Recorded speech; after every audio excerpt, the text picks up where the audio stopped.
আমার মামি খুবই মিষ্টি স্বভাবের এবং সুন্দরী ছিলেন এবং তাকে আমি অনেক শ্রদ্ধা করতাম। একদিন রাতে বাড়িতে মামা ছিল না, আর আমি মামির ঘরে গেলাম কিছু গুরুত্বপূর্ণ বিষয়ে কথা বলতে। আমরা একসঙ্গে বসে গল্প করতে শুরু করলাম। তারপর মামি আমার খুব কাছে এসে বসলেন এবং কানে কানে কিছু বললেন। তারপর আমি কিছু বলার আগেই মামি আমাকে, একদিন বিকেলে হঠাৎ প্রচণ্ড ঝড় বৃষ্টি শুরু হয়েছিল। এমন সুন্দর আবহাওয়া দেখে আমার মন ভালো হয়ে গিয়েছিল। সেদিন বাড়িতে মামা ছিলেন না, শুধু আমি আর মামি ছিলাম।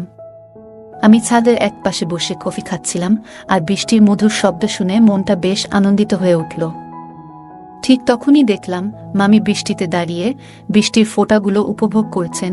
মামিকে বৃষ্টিতে মগ্ন দেখে মনে হচ্ছিল যেন প্রকৃতির সঙ্গে তার এক গভীর সম্পর্ক আছে। আমি ধীরে ধীরে নেমে এসে মামির পাশে দাঁড়ালাম। দেখলাম তিনি হাসি মুখে বৃষ্টির ফোঁটায় আনন্দে ভিজছেন। মামি আমাকে দেখে হেসে বললেন, কুনাল, আজকের এই আবহাওয়াটা সত্যিই দারুণ। বৃষ্টিতে ভিজতে আমার খুব ভালো লাগে। আমি মুচকি হেসে বললাম, হ্যাঁ মামি, প্রকৃতির এই রূপ সত্যিই মনোমুগ্ধকর। বৃষ্টি পড়ছিল, আর সেই বৃষ্টির ফোঁটাগুলো যেন চারপাশের পরিবেশকে সতেজ ও সজীব করে তুলেছিল। আমি বৃষ্টির মাঝে দাঁড়িয়ে তাকিয়েছিলাম তার দিকে। বললাম, বৃষ্টির মধ্যে তোমাকে দারুণ লাগছে। আমার কথা শুনে তিনি মৃদু হাসলেন এবং কিছুটা লজ্জা পেলেন। আমি আলতোভাবে তার হাত ধরলাম। আমাদের দুজনের হৃদস্পন্দন যেন ধীরে ধীরে বাড়ছিল, আর আশপাশের পরিবেশটা আরও রোমান্টিক হয়ে উঠছিল। আমি তার দিকে একটু এগিয়ে গিয়ে আরও কাছাকাছি দাঁড়ালাম। তাকে সম্মান সহকারে আলতোভাবে কোলে তুলে নিলাম এবং ধীরে ধীরে ঘরের দিকে নিয়ে এলাম। আর বললাম, বেশি বৃষ্টিতে ভিজলে ঠান্ডা লাগবে। বন্ধুরা, আজকের গল্পটা অনেক বেশি স্পেশাল, তাই সবাই রেডি হয়ে যাও। আর দয়া করে গল্পগুলো ভালো লাগলে ভিডিওটি লাইক, শেয়ার এবং চ্যানেলটি সাবস্ক্রাইব করো প্লিজ। আমি তখন সদ্য যৌবনের প্রান্তে পা রেখেছি, আর সেই বয়সে আমি দেখতে বেশ আকর্ষণীয় ও স্মার্ট ছিলাম। আমার ব্যক্তিত্ব দেখে অনেকেই প্রশংসা করত।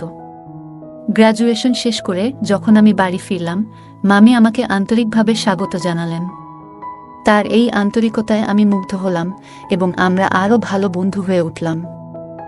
আমি যখন বাইরে থাকতাম, মামির সঙ্গে মাঝে মাঝেই ফোনে আলাপ হতো। আমরা অনেকক্ষণ করে কথা বলতাম। আমরা একে অপরের খুব ভালো বন্ধু হয়ে উঠেছিলাম।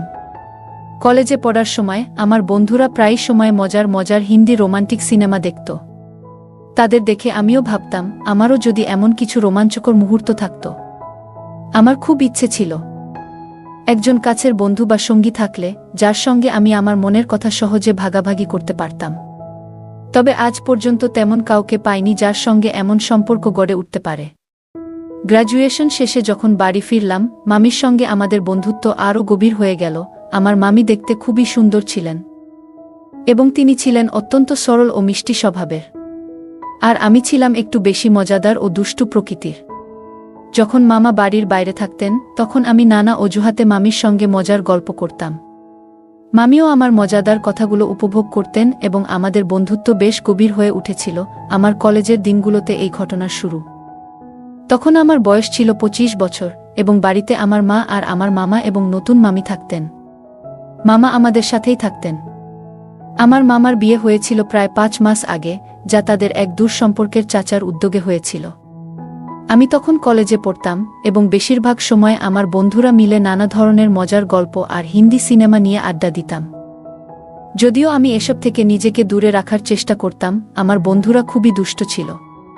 প্রথমে আমি এসব এড়িয়ে চলতাম, কিন্তু ধীরে ধীরে আমিও এসব নিয়ে আগ্রহী হয়ে পড়েছিলাম। কলেজের মেয়েদের সঙ্গে মাঝে মাঝে হাসিঠাট্টা করলেও কখনো সেরকম কিছু ঘটেনি।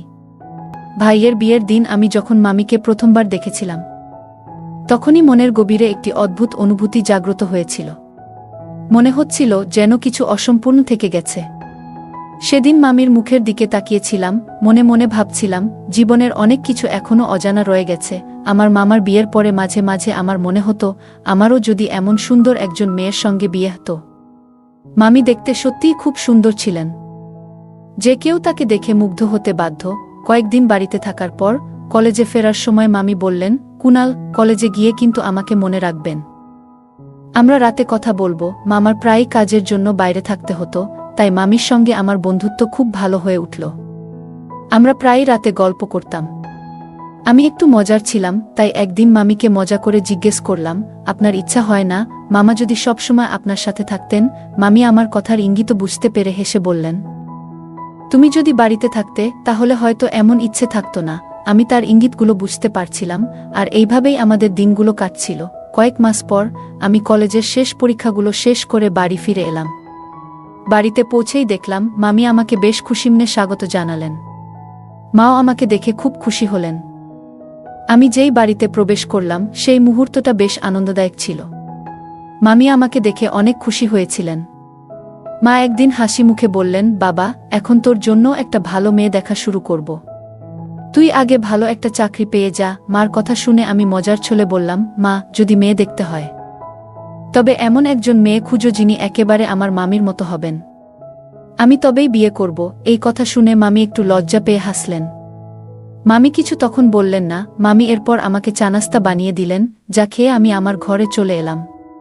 কিছুক্ষণ ঘরে বিশ্রাম নিচ্ছিলাম, তখন হঠাৎ দেখি মামি আমার দরজার সামনে এসে দাঁড়িয়েছেন। তিনি বললেন, ভাগনা, কিছু মনে করবেন না।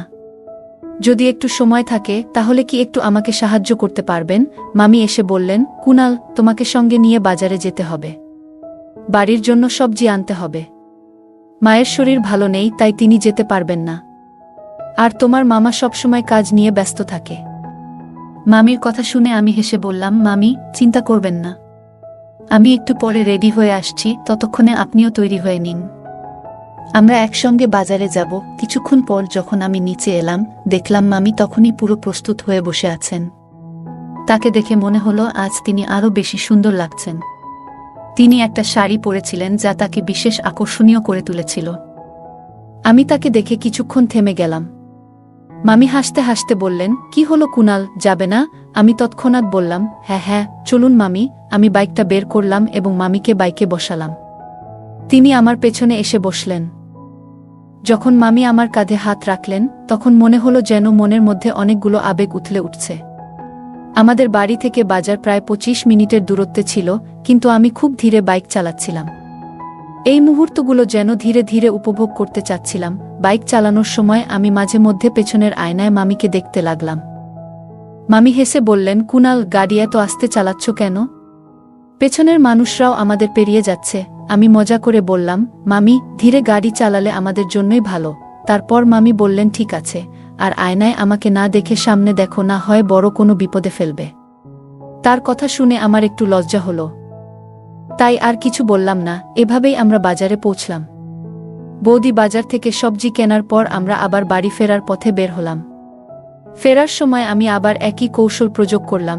ধীরে ধীরে বাইক চালালাম এবং মাঝে মাঝে ব্রেক মারলাম, কিন্তু আমি নিজেকে সংযত রেখেছিলাম। সম্পর্কের গুরুত্ব বুঝে আমি নিজেকে নিয়ন্ত্রণ করলাম। অবশেষে কিছুক্ষণ পর আমরা বাড়িতে পৌঁছলাম।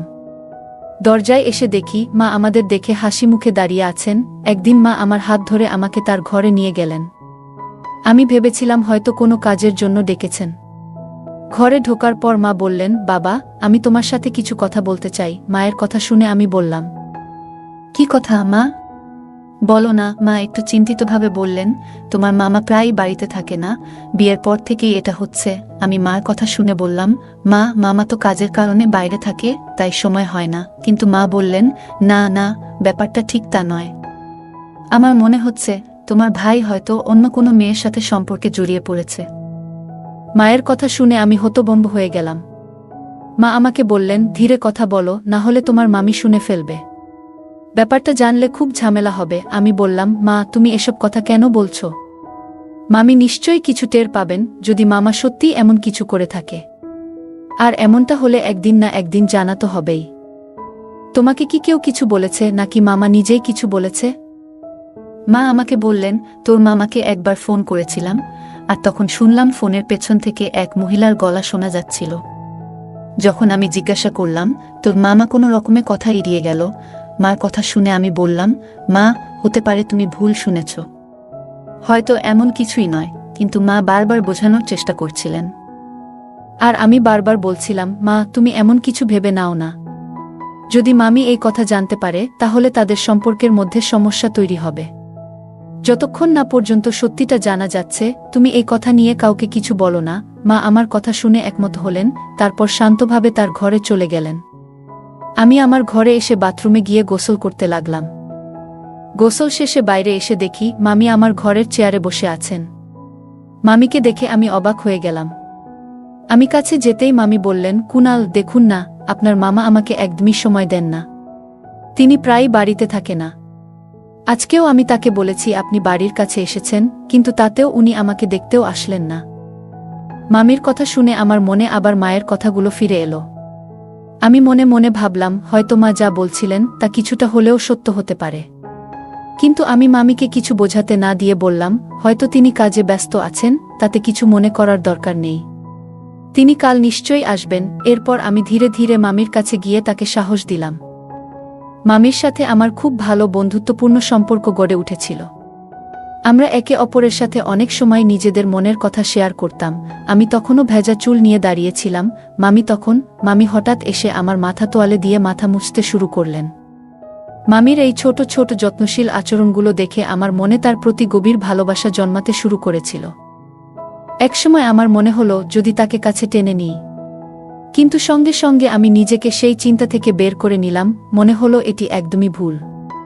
রাতের খাবারের পর আমি আমার ঘরে এসে ঘুমিয়ে পড়লাম।